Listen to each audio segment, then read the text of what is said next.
Es servicio también, porque hay APIs, está integrado en Chrome y hay otros productos de Google que lo usan directamente. No es solo una página web, hay aplicaciones móviles para iPhone, para Android, por supuesto, y hay también una versión del sitio para aplicaciones móviles, pero que están en HTML. Entonces, ya saben, traducimos de bastantes idiomas, de 60 para 60, es decir que hay bastantes parejas de traducción. Eso será un término que voy a usar mucho hoy. ¿Sí? Y como dije, que tenemos bastantes interfaces. Y esta ya la conocen, ¿sí? Claro. Eso es en Chrome y hay otro en Toolbar. ¿Y quién sabe qué es eso? Goggles, sí. Y precisamente, bueno, identifica una pintura en este caso, pero también si estás en Rusia y te quedas muy perdido con el menú, puedes usar Goggles y han integrado a Translate que se traduzca.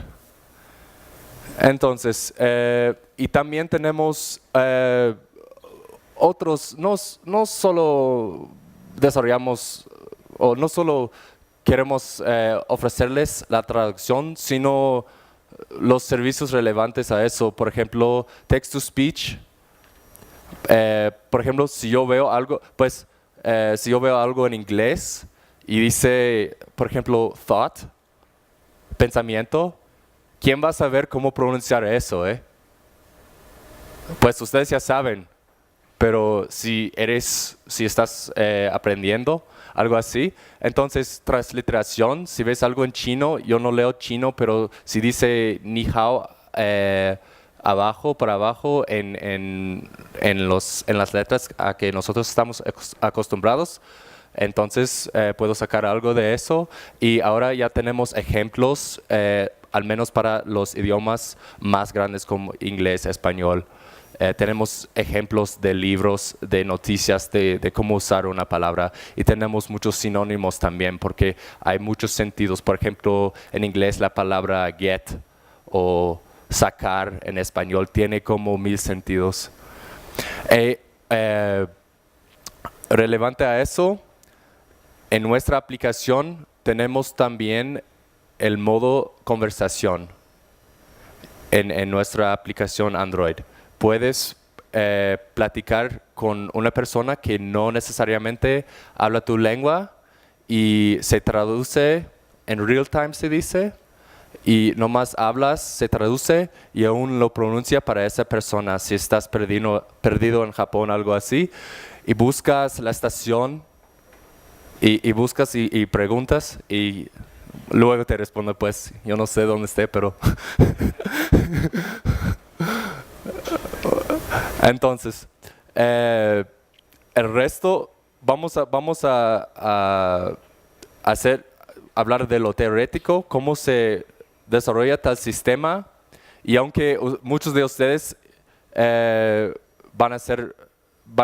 van a usar, no necesariamente lo van a desarrollar, es muy útil saber cómo funciona, y luego al final vamos a hablar más del business, de los APIs, de cómo les puedo servir, ¿sí? Entonces, el primer sistema, el sistema básico, los sistemas originales en los 90 eran basados en reglas. Por ejemplo, si es yo plus hablar o I talk, siempre tenemos que pegarle un O al final, reglas así.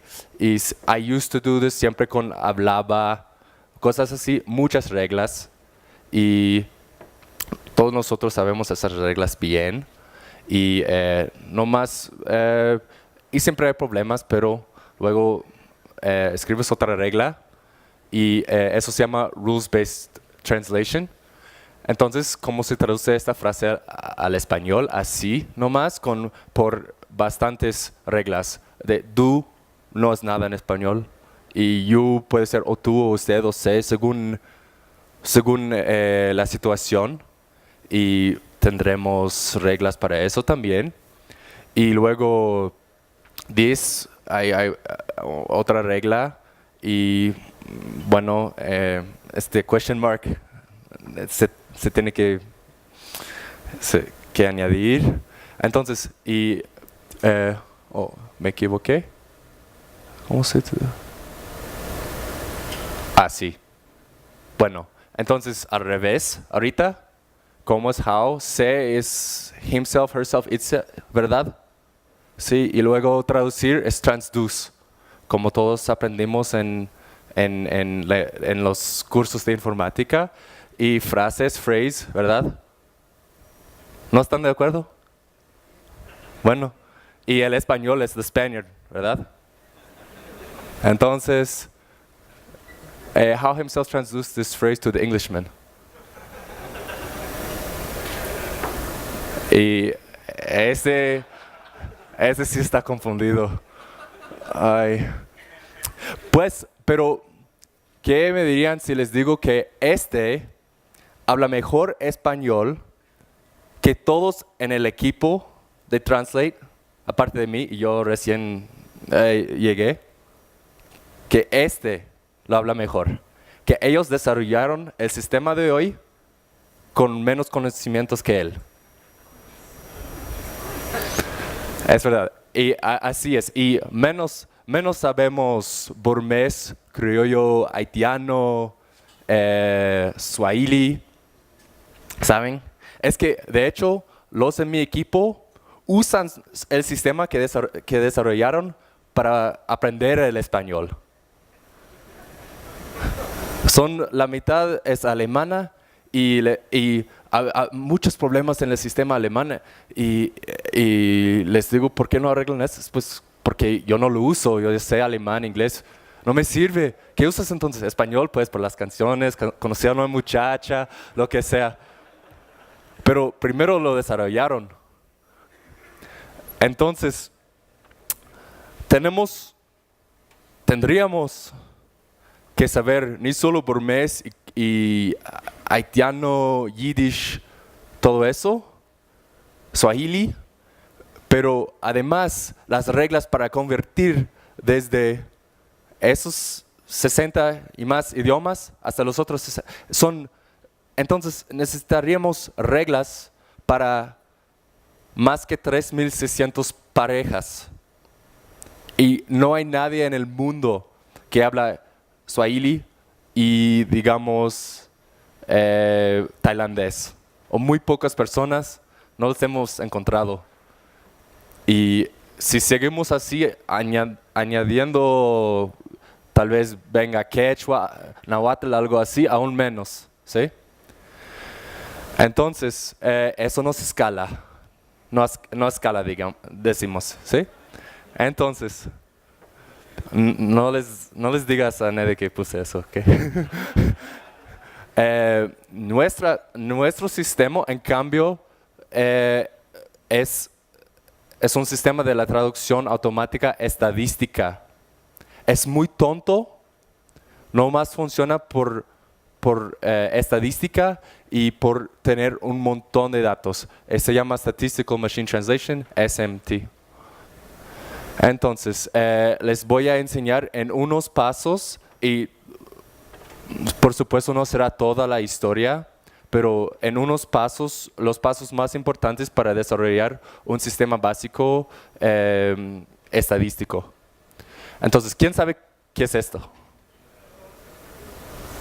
Creo que ya lo saben todos. Sí, es la piedra Rosetta. ¿Y de qué se trata? ¿Por qué es importante?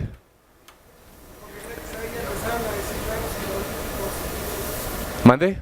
Gracias a que pudieron entender la piedra Rosetta, pudieron empezar a descifrar mejor los jeroglíficos. Repite, por favor, que todos sepan.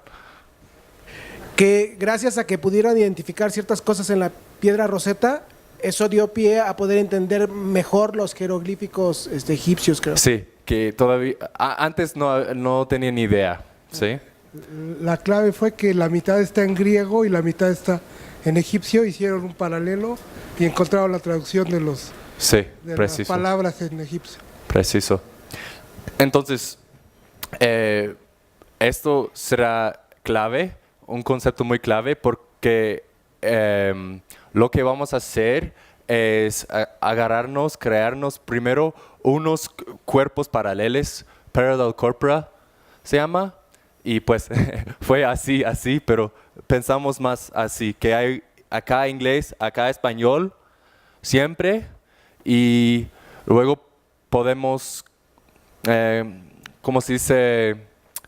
Descifrar un poco, pero siempre está difícil porque, bueno, primero tenemos que identificar qué idioma es, ¿sí? Tenemos, es un agente inteligente, ¿sí? Es un sistema, no es un humano. A mí me queda muy claro cuando algo está en chino, pero imagínense, estamos desarrollando un sistema from the ground up, ¿sí? Ya no sabe eso. Así que primero tenemos que empezar con la detección de idioma, ¿sí? ¿Y cómo hacemos eso? Este concepto de cómo hacemos eso va a ser muy importante porque no más reaplicamos ese concepto. Entonces, empezamos con lo conocido, digamos, Wikipedia o noticias monolingüe, en un idioma, no más el periódico de hoy, y eso lo come el sistema, y de eso aprende que ciertas palabras suelen ser españoles, otros suelen ser inglés, y esos son cuerpos un poco extraños, porque en Wikipedia y en las noticias casi nunca aparecen las palabras tú y yo. Aunque todo el mundo cuando ve tú y yo, nosotros humanos sí sabemos que es español y ningún otro idioma, ni portugués ni italiano, son un poquito diferentes, ¿sí? Pero no importa porque no más necesitamos algo para empezar, y si la página es muy grande va a ser coincidencias para bastantes palabras, las mismas como en Wikipedia, pero por supuesto siempre deben pensar en que si un cuerpo representa bien el idioma. Entonces, este proceso se llama, ¿saben? Bootstrapping. ¿Sí? Y es, bueno, ustedes y los americanos comparten algo de ese espíritu de ranchero, ¿sí? Y por eso se llama así oficialmente bootstrapping. Empezamos con poquito, así nos levantamos y, por ejemplo, empezamos con Wikipedia, aprendemos qué es el inglés, cómo aparece, qué es el español, cómo aparece, qué es el chino, y luego vamos a toda la red, ¿sí? Y con cada página que encontramos, identificamos el idioma, ¿sí? Entonces, ¿qué idioma es?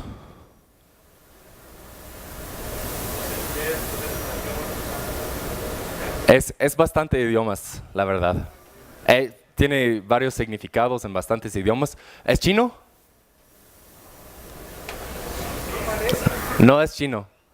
Entonces, sabemos algo por los códigos de los caracteres. Ya sabemos de qué se trata. Entonces, sabemos que es un idioma que escrito con las letras latinas. Se llama el alfabeto latino, ¿verdad? Pero no sabemos mucho. Entonces, acá vemos un ejemplo. Esto sí es ruso o ucraniano, quién sabe. Y luego, ¿esto es español? ¿Por qué no? Sí. La frecuencia de las letras, hay palabras así, pero no es muy probable. Si nomás contamos las frecuencias de las letras en una página, es amazing, que casi siempre salen igual las proporciones de las letras adentro de un idioma. Es tan preciso que ¿quién sabe qué es la cifra de César? No sé si así se llama en español. Espera, señor. Es un método de desciframiento en el que cambias una letra digamos, por la siguiente. Entonces, por ejemplo, en lugar de frecuencias, en lugar de la F pongo la G, en lugar de la R pongo la S, en lugar de la, Sí. la F. Nomás, digamos, trasladamos todo por 5 letras, algo así, pero se puede descifrar de este método. Nomás encontrar qué es la letra más frecuente, será la E. Siempre, en español y inglés creo que es el caso. Y así, aún en los tiempos medievales, han descifrado como correspondencias entre espiones, entre enemigos, así. Entonces, palabras, por ejemplo, ejemplo, es solo español, y dan, y entonces pares de palabras. ¿Sí? Y este concepto se llama el enegrama. Podemos hablar de un enegrama de 2 en este caso. Ya sabemos un poquito más, hay un poquito más contexto. También la llamamos la ventana, porque se ve como 3 palabras a la vez, algo así. Entonces, con eso construimos un clasificador. Y podemos más o menos dividir toda la red entre los varios idiomas y luego se ve algo así. Digamos, esto es la red y luego esto es español, esto es portugués, esto es chino.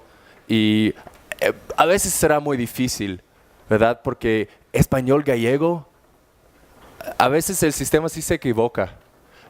No tanto, pues, depende del caso, porque si hay como muchas páginas en que escriben mezclado, está más difícil y probablemente, y siempre es relevante cuál de los 2 idiomas es más grande, porque el más grande suele parecer y decimos contaminar las otras páginas. Y luego, por ejemplo, el sistema va a aprender que un poquito de español que es gallego. Normalmente es el más grande que sufre en este caso. Y por supuesto, uno de esos grupos es el grupo de basura. Es spam, es creado por robots y bueno, esos son los tipos esas son las buenas cosas, ¿verdad? Hasta los comentarios YouTube, porque no queremos producir eso, pero tenemos que reconocer eso, porque no saben, si ves los queries, como las queries verdaderos, ¿sí? Es que la mayoría se escriben sin acentos, sin mayúsculo, sin nada. Así que tenemos que ser capaces de entender tales datos, ¿sí? Entonces, tipos de basura no están en ningún idioma, es nomás códigos, caracteres y están en múltiples idiomas.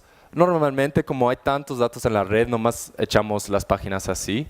Si estamos siendo muy tacaños, si tenemos muchísima hambre para datos en un idioma, entonces sí cosechamos tales páginas, nomás tenemos que luego echar las frases específicas que no estén en ese idioma.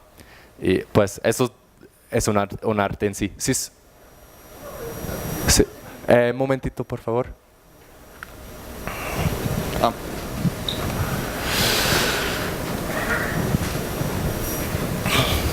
Ahorita, una pregunta. Ahorita que en México tenemos una tendencia de los usuarios a escribir con faltas de ortografía, sí, o integrarse con diferentes idiomas o hasta inventar lenguajes extraños, ¿cómo están manejando esto para la detección de idioma o incluso para la traducción?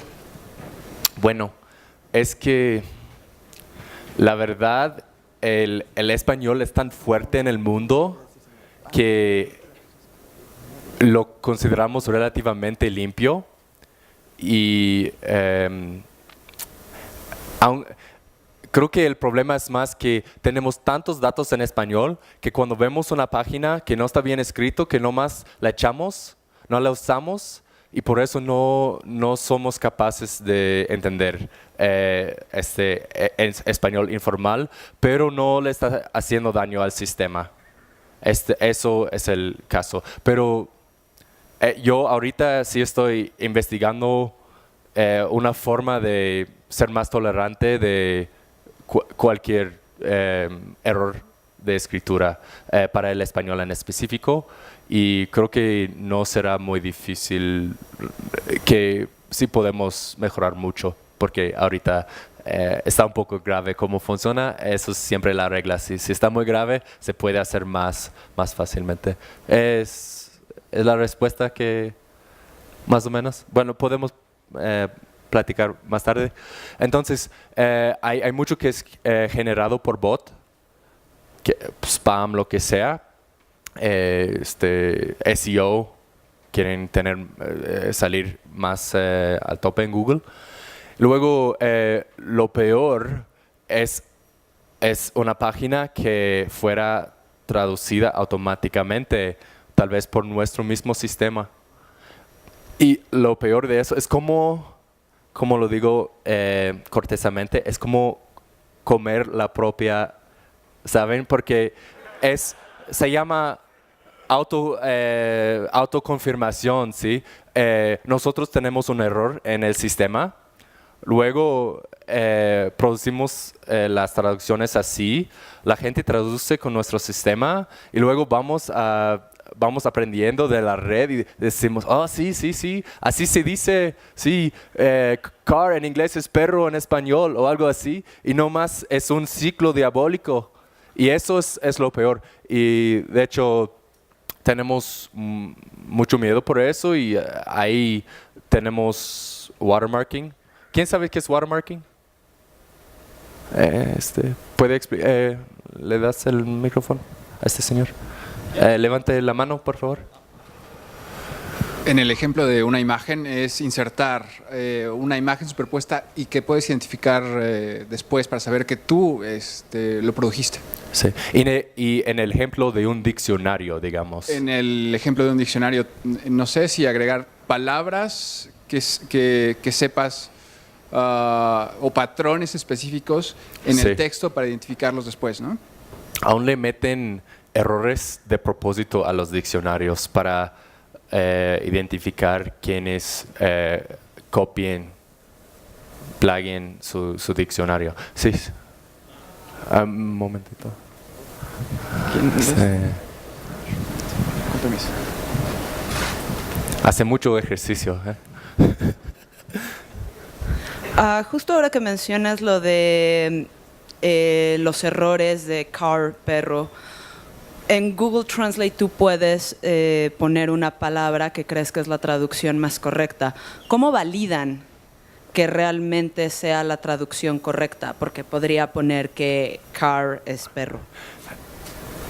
¿Cómo saben que realmente esa palabra es la correcta para la traducción, para que el diccionario la sepa? No más hablamos de probabilidades. Gracias, Arturo. No más hablamos de probabilidades, nunca no sabemos nada en absoluto, pero empezamos, es el mismo concepto, eso del bootstrapping, pues cuando la bota la podemos ver como, digamos, eso vendrá más tarde, es la traducción o el estándar de oro. Y eso es pequeño, es una semilla, es nomás la lengüeta de la bota.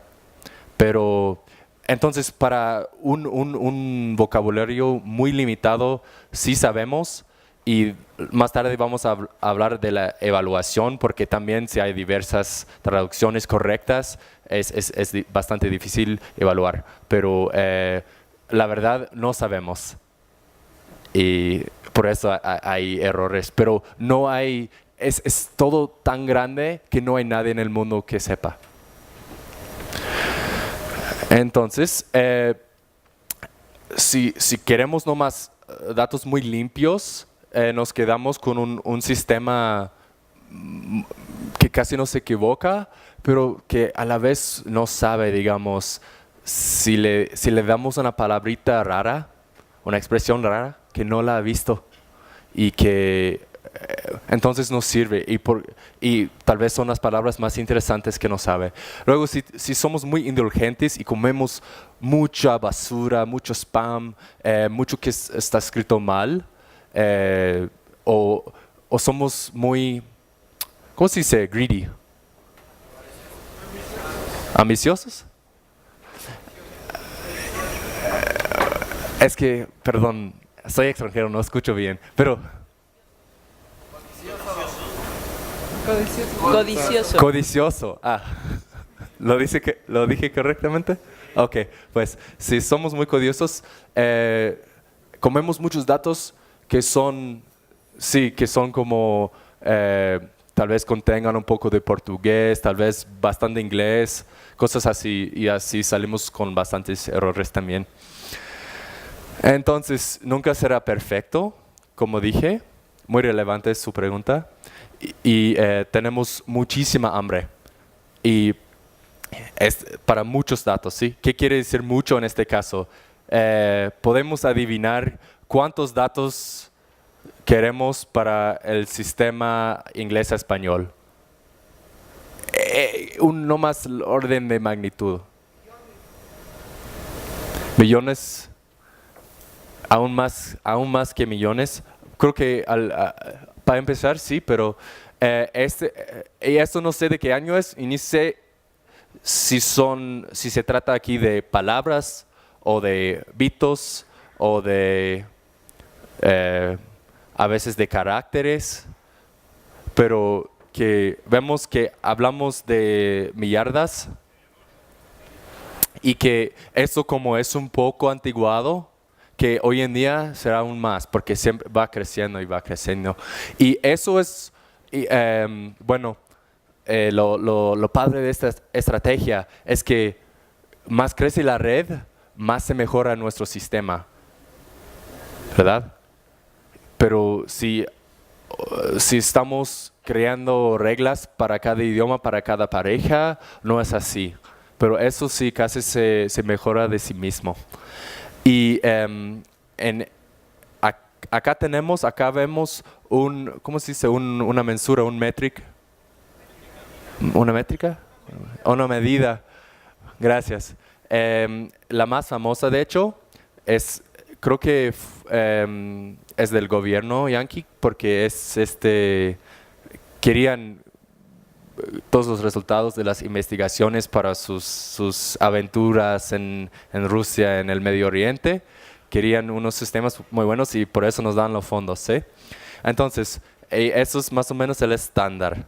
Y es de 0 a 1 y hoy en día en español casi todos los sistemas igual de Microsoft, de Google, son acá y los de español son los mejores, ¿sí? Como 45%. Y ¿cómo evaluarlo? Lo evaluamos contra ese estándar de oro, la traducción de oro siempre. Pero vemos que con más datos tenemos mejores resultados, pero también hay un problema. ¿Ya ven? Que la curva va un poco así, que hay, como se dice, retornos cada vez peor, descrecientes, sí. Y bueno, tenemos que inventar algo nuevo para poder seguir para arriba, ¿sí? Entonces, como dije, la red sigue creciendo y eso nos ayuda mucho. ¿Y ahora qué? Tenemos un sistema ahora por los cuerpos paralelos, palabra a palabra, la correlación de cada palabra. The es tal vez el más que nada y perro es dog, etcétera. Y eso se llama el gloss. Gloss creo que significa en griego palabra. O voz, no sé. Entonces, en este caso, N es ¿qué? ¿Cuánto es? 1, precisamente. Es un unigrama. Entonces, para gallego-portugués, creo que sí funciona bien. ¿Ya entienden? ¿Entienden todos? Más o menos. Ok, y yo ni sé cuál, creo que eso es gallego, eso es portugués, y palabra por palabra sí se traduce bien. Aún mejor que si haces algo más fancy, vas a salir con más problemas, porque solo lo puedes, como lo digo cortésmente, solo lo puedes arruinar, ¿sí? No, casi está perfecto ya. Entonces, si haces eso de palabra por palabra desde el inglés al español, como Jorge nos recuerda, es que no salen muy buenos los resultados. Entonces, acá les doy un ejemplo del artículo en español sobre los vampiros. Es nomás el primer párrafo o una frase de ese párrafo. Ya ven, pues, una frase bien larga. Luego, un ejemplo con unigrama, bien sencillo, nomás buscamos coincidencias. Si hay, pues, tenemos algo, ya vamos con el más probable. Es decir, que si hay la y el, nos tenemos que decidir, y siempre, como no tenemos contexto, nomás una palabra, the, siempre va a ser nomás uno de esos. Un poco problemático, por supuesto, porque el idioma natural, cada idioma es un poco ambiguo. Entonces, acá un ejemplo de N como 3, y acá empezamos. También tenemos lo más corto, porque a veces si tenemos algo como en la cancha, que no vamos a encontrar coincidencias precisos de estos datos, así que vamos a dividir en y a. Acá tenemos N's in, y acá así seguimos. Y bueno, y al final de la frase tenemos reviniente depredador chupa sangre. Y acá tenemos una frase en inglés, la debemos traducir. Bueno, A es un vampiro, y luego para no hay, de esos datos, ahorita imaginémonos que nomás tenemos esos datos, no hay coincidencias, aunque hay una coincidencia para cada palabra, pero vamos, y si hacemos el gloss, palabra por palabra, va a ser chupa sangre depredador. Equivocado. Pero lo que hacemos es que siempre usamos la coincidencia más larga que hay. Lo que más comparte. Lo que más comparten pues, el query y los datos de entrenamiento. Es decir, que vamos, si voy atrás, que eso es lo que tenemos, está bien. Así, ese es el principio, que siempre, si hay la frase precisa, o si hay esas 3 palabras precisas, ya estamos bien. Si no, tenemos que hacer algo menos preciso, pero al menos tenemos algo. Pero tal vez, como digo, el artículo no será correcto. Entonces, un problema con eso es que si pudiéramos, tendríamos como, digamos, decigramas con 10 palabras, o con 100 o con millones. Sí, pero el espacio crece exponencialmente, ¿verdad? Porque es siempre, ya vieron cómo crece. Entonces, y ya no vale la pena, más que 6, casi no importa. Con 6, todos es como dicen la rule of thumb, es no más, con 6 está bien y no sigues. Y depende del idioma, porque una palabra en chino o una letra en chino es mucho más que una palabra en español o inglés. Entonces, con eso construimos lo que llamamos el modelo de idioma, y podemos hacer con eso algo suavizante, digamos. Es por probabilidad elegimos entre dos opciones así para hacerlo un poco más natural, porque a veces sale un poco roboto, pero el peligro con eso es que prohibimos las frases menos probables. Por ejemplo, el perro maulla y el gato ladra. Si lo pruebas con nuestro sistema o con cualquier otro, siempre sale peor que la traducción más estereotípica. Entonces, con eso tenemos nuestro sistema básico. Y este capítulo, que es un capítulo largo, es de las dificultades, la segmentación. ¿Quién puede leer eso? Ya ven, es que así se escriben muchos idiomas del mundo, por ejemplo, el chino y el tailandés, sin espacios. El español también tiene un poquito de eso y de hecho sí causa problemas en nuestro sistema. Cosas así. Y muy difícil traducir esas cosas al inglés, según el contexto y todo. Y entonces eso es el alemán. ¿Quién lo puede leer? Es Straßenverkehrsamt. Y yo soy alemán, de hecho, por eso. Pero un poco engañoso. Y ya ven que ni es tan sencillo porque hay otras letras que añadimos para conectar las palabras y yo ni puedo explicar cómo. ¿Por qué elegí S? ¿Por qué N allá? Nomás yo sé que me suena natural. Entonces hacemos un poco de normalización también porque fuera y fuese son ambos correctos. En México no, pero y color, color o color y color. Entonces farmacia y entonces en serbio escriben o en latín o en cirílico, según el caso. En chino hay este tradicional y simplificado. Mayúsculo, esto confunde el sistema. Entonces, ¿qué hacemos? Hacemos todo minúsculo, ¿sí? Y luego, si lo hacemos minúsculo, que cambie el sentido un poco, ¿que no? Y en alemán aún peor, hay miles de ejemplos de eso en alemán. Entonces, si no entienden es porque son santos.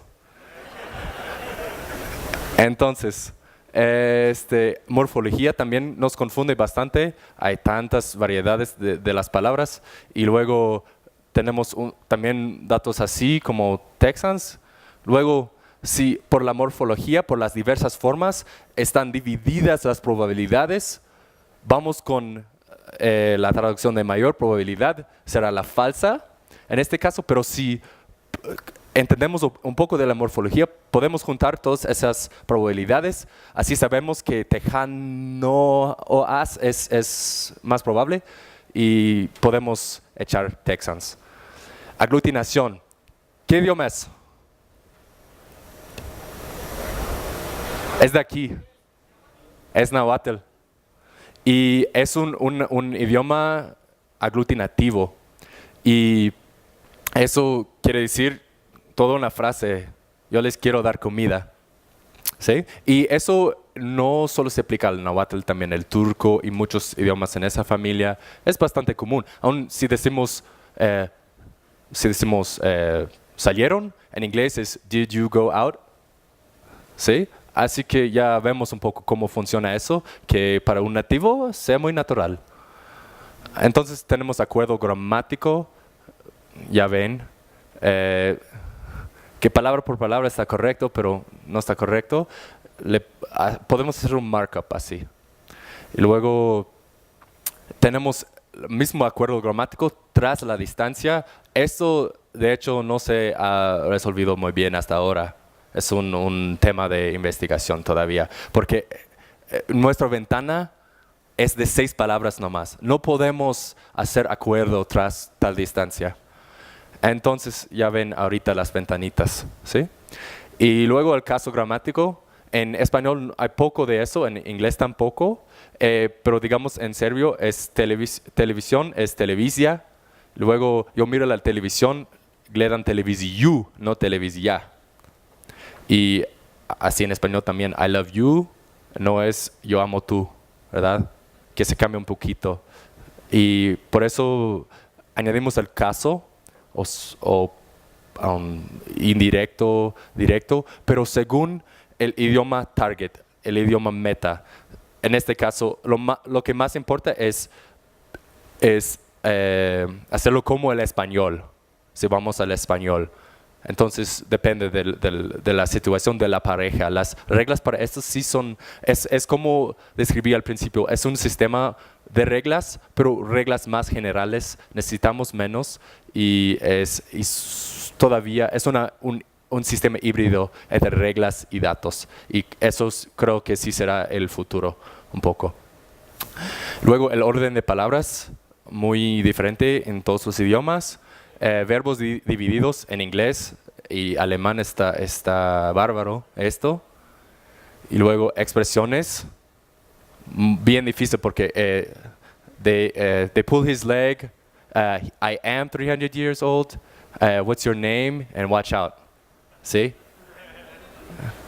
Entonces, o guáchale, en California decimos. Y tenemos entidades como Chicharrito, Man como hombre, América también. Y luego hablamos de la evaluación de calidad. Ok, ¿cuál es mejor? Es bien subjetivo, ¿verdad? Entonces, y aún en este caso, los dos son correctos, pero es bien subjetivo.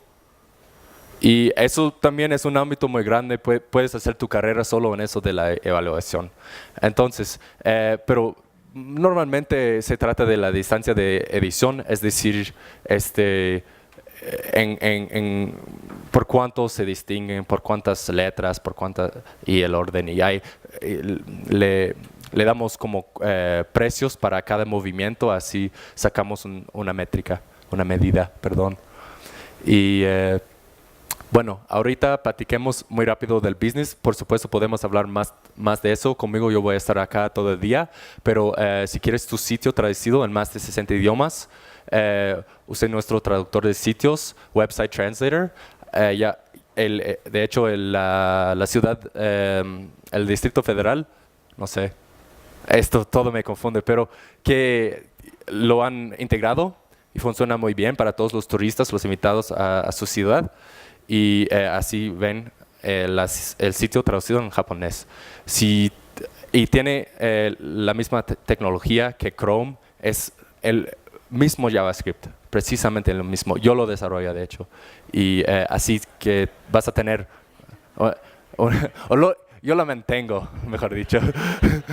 Y el precio es un precio que me gusta, no me puedo quejar, que es mi modo. Y tienes el control. Ahorita lo que lancé es algo muy bueno. Puedes hacer correcciones porque hay palabras que nunca se van a traducir bien. En este ejemplo, cat parts, como el del tractor, es partes del gato, suena un poco mórbido, ¿verdad? Pero ¿cómo un sistema va a saber eso? Entonces, y puedes incorporar las sugerencias de tus usuarios y invitar a otros a ayudarte con las traducciones. Y si quieres desarrollar tu propia aplicación como móvil, puedes usar nuestro API. Sí cuesta, no mucho, pero sí cuesta para que todos los desarrolladores sean un poco ligeros con el sistema, que no lo usen demasiado en exceso. Y si quieres construir tu propio sistema, ese es el que creó el que ahorita es el jefe de Translate. Y se usa en todas las universidades del mundo y está gratis, está en code.google.com, se llama Giza como las pirámides de Egipto. Ojalá que el propio se llama algo mexicano, ¿verdad? Entonces, muchas gracias a ustedes por echarme tantas preguntas buenas, por su atención y bueno, espero que platiquemos más después de esta charla, que voy a estar aquí todo el día. Gracias.